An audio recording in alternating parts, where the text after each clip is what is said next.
আসসালামু আলাইকুম।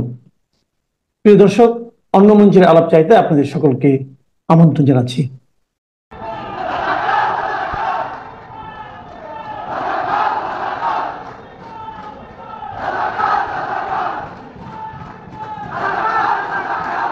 সালের 14 জুলাই এমন স্লোগান শোনা গিয়েছিল দেশের বিভিন্ন শিক্ষা প্রতিষ্ঠানে। তারপর ইতিহাস আমাদের জানা, শেখ হাসিনা সরকারের পতনেও এই স্লোগানই কাজ করেছিল এমন দাবিও করেন কেউ কেউ।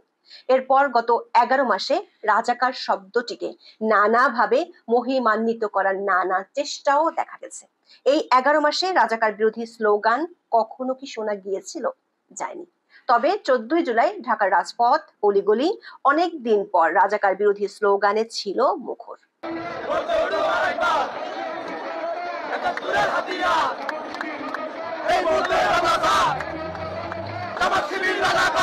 14 জুলাই বিএনপি ও সহযোগী সংগঠনের নেতাকর্মীরা শাহবাগ, পল্টন সহ বিভিন্ন জায়গায় দিনভর দিয়েছেন এই স্লোগান।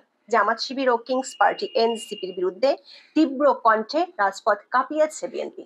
এতে অনেকেই প্রশ্ন তুলেছেন, বহুল আলোচিত সেই রিসেট বাটনে ৭১কে মুছে ফেলার চেষ্টা কি ব্যর্থ হতে যাচ্ছে, নাকি মাত্র 1 মাস আগে ইশরাক হোসেনকে নিয়ে বিএনপির কঠোর অবস্থান যেভাবে নিমিষেই অদৃশ্য হয়ে গিয়েছিল, এবারও সামনে তেমন ঘটনায় দেখা যাবে না তো?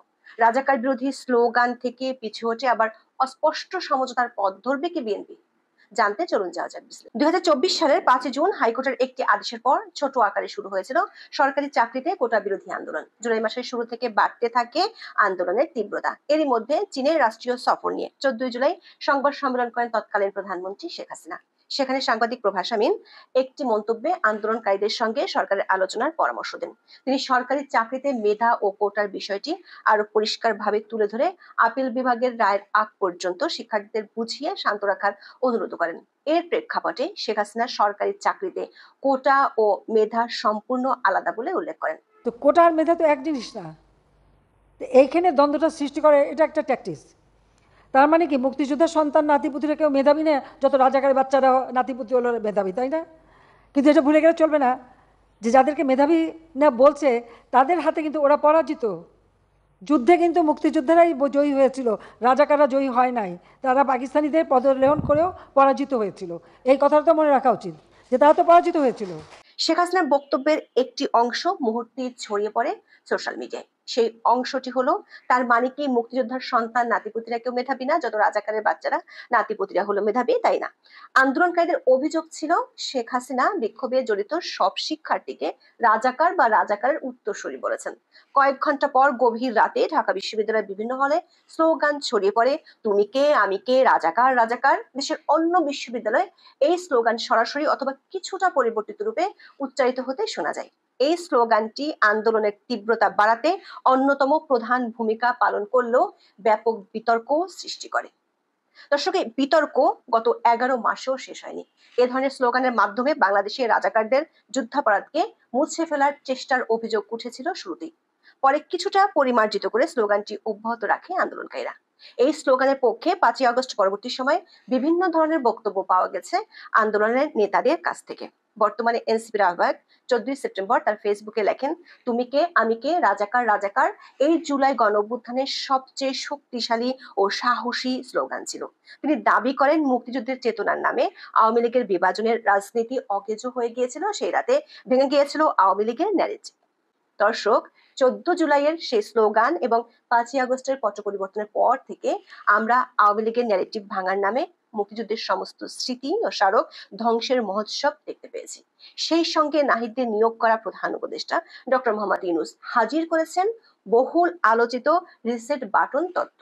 গত বছরের সেপ্টেম্বরে তিনি এক সাক্ষাৎকারে বলেন, প্রথমে স্বীকার করতে হবে ছাত্ররা বলেছে আমরা রিসেট বাটন পুশ করেছি, এভরিথিং ইজ গন, অতীত নিশ্চিতভাবে চলে গেছে, এখন নতুন ভঙ্গিতে আমরা গড়ে তুলব। দেশের মানুষও তা চায়। সেই নতুন ভঙ্গিতে গড়ে তোলার জন্য আমাদের সংস্কার করতে হবে। আমাদের প্রশ্ন হলো, 2024 সালের 14 জুলাই রাতে রাজাকার বিষয়ক সেই স্লোগানের মাধ্যমে কি প্রেস করা হয়েছিল রিসেট বাটন? দর্শক, 5 আগস্টের পর আন্দোলনের নেতাদের বক্তব্য থেকেই এখন প্রতিষ্ঠিত পুরো বিষয়টি ছিল এক মেটিকুলাস ডিজাইন। ফলে তুমি কে আমি কে, রাজাকার রাজাকার স্লোগানটিও যে সুপরিকল্পিত সেটি অনেকটাই পরিষ্কার। আবার জুলাই আন্দোলনের চালিকা শক্তি হিসেবে ৭১-এর যুদ্ধাপরাধী দল জামাতের ছাত্র সংগঠন ছাত্র শিবিরের সক্রিয়তার বিষয়টিও এখন প্রমাণিত। সেক্ষেত্রে প্রশ্ন ওঠাই স্বাভাবিক, বাংলাদেশের জন্মের বিরোধিতা করা রাজাকারদের অপরাধ আড়ালের জন্যই এমন স্লোগানের উদ্ভব ঘটেছিল কিনা। গত ১১ মাস ধরে বাংলাদেশে রাজাকারদের কিংবা স্বাধীনতা বিরোধীদের বিরুদ্ধে স্লোগান শোনাই যায়নি।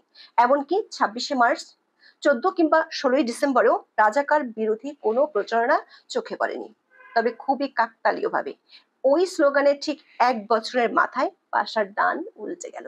রাজধানীতে প্রকাশ্য দিবালোকে রাজাকারদের প্রতি ঘৃণা জানিয়ে রাস্তায় নামতে দেখা গেছে বিএনপি ও সহযোগী সংগঠনগুলোকে। ছাত্রদলের কয়েক হাজার নেতাকর্মী শাহবাগে সমবেত হয়ে দিয়েছেন রাজাকার বিরোধী স্লোগান। আওয়ামী লীগ সরকারের সময় ছাত্রলীগের পরিচয় ধারণ করায় গুপ্ত সংগঠন হিসেবে পরিচিতি পেয়েছে ছাত্র শিবির। ছাত্রদলের সাধারণ সম্পাদক নাসির উদ্দিনও তুলেছেন একই অভিযোগ। ঢাকায় ১৪ই জুলাই বিক্ষোভ মিছিল শুরুর আগে তিনি বলেন, শিবিরের গুপ্ত কর্মীরা মব সৃষ্টি করে সাধারণ শিক্ষার্থীদের বিভ্রান্ত করার অপচেষ্টা করছে। এরপর ছাত্রদলের মিছিল থেকে জামাত শিবির রাজাকার, এই মুহূর্তে বাংলা ছাড়, জিয়াউর রহমানের বাংলায় রাজাকারের ঠাঁই নাই, রাজাকারের স্বৈরাচার, মিলেমিশে একাকার, এমন স্লোগান দেয়া হয়।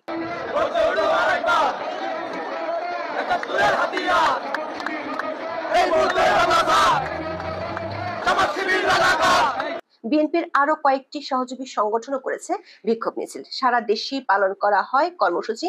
এগুলো থেকে জামাত শিবির নয়, কিংস পার্টি এনসিপির বিরুদ্ধেও তোলা হয় অভিযোগ। তাদেরকে তুলনা করা হয়েছে জামাত শিবিরের সমতুল্য সংগঠন হিসেবে। বিএনপির এমন আচরণে অবশ্য ক্ষুব্ধ হয়েছেন জামাত শিবির এবং এনসিপি নেতারা। এনসিপির আহ্বায়ক নাহিদ ইসলাম সরাসরি বিএনপিকে চাঁদাবাজার দল বলে মন্তব্য করেছেন। আর শিবিরের নেতারা বলেছেন, জামায়াত ইসলামী যদি আর কখনো বিএনপির সাথে জোট করে তাহলে তিনি দল ছেড়ে দিবেন।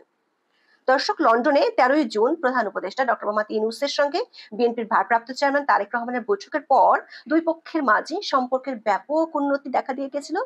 বৈঠকের মাত্র কয়েকদিন আগেও ৩ উপদেষ্টার পদত্যাগের দাবিতে সোচ্চার ছিল বিএনপি। আবার ঢাকা দক্ষিণের মেয়র হিসেবে ইশরাক হোসেনকে শপথ পড়ানোর দাবিতে চলছিল তুমুল আন্দোলন। তবে ইউনূস তারেক বৈঠকের পরপরই আকস্মিক নমনীয় ভূমিকায় চলে যায় বিএনপি। তবে সম্পর্কের উন্নতির ফের পতন ঘটতে ১ মাসও লাগেনি। সবশেষ জুলাই ঘোষণাপত্রের সাংবিধানিক বৈধতা দেওয়ার প্রশ্নে জামাত এনসিপির তীব্র চাপের মুখে পড়েছে দলটি। আবার এই ইস্যুকে কেন্দ্র করে নির্বাচন অনিশ্চয়তার শঙ্কাও ঘিরে ধরেছে বিএনপিকে। বিএনপির শীর্ষ নেতৃত্ব মনে করছে, লন্ডন বৈঠকের মাধ্যমে সরকার আরেকটি প্রতারণার শিকার হয়েছে দলটি। এমন অবস্থায় পাল্টা চাপের কৌশল হিসেবে ১৪ই জুলাই মাঠের দখল নিয়েছে। বিএনপির এমন চাপ গত ১১ মাসে বেশ কয়েকবার আমরা দেখেছি। তবে কোনোবারই তারা পরিস্থিতি শেষ পর্যন্ত নিজেদের নিয়ন্ত্রণে রাখতে পারেনি। প্রশ্ন হলো, এবারের রাজাকার বিরোধী স্লোগানেও বিএনপি কি শেষ পর্যন্ত অটল থাকতে পারবে? জামাত ও এনসিপির বিরুদ্ধে কঠোর অবস্থান কি তারা বজায় রাখতে পারবে, নাকি কয়েকদিন পরেই আরেকটি ইশরাক নাটকের জন্ম দিয়ে রাস্তার চাপে ইস্তফা দেবে বিএনপি? তবে মন্দের ভালো হলো, রাজাকার বিরোধী স্লোগান আরো একবার দেশের মানুষ শুনতে পেল। বাংলাদেশের ইতিহাসে স্বাধীনতা বিরোধীরা ছিল, এটি হয়তো এভাবেই বারবার সামনে চলে আসবে।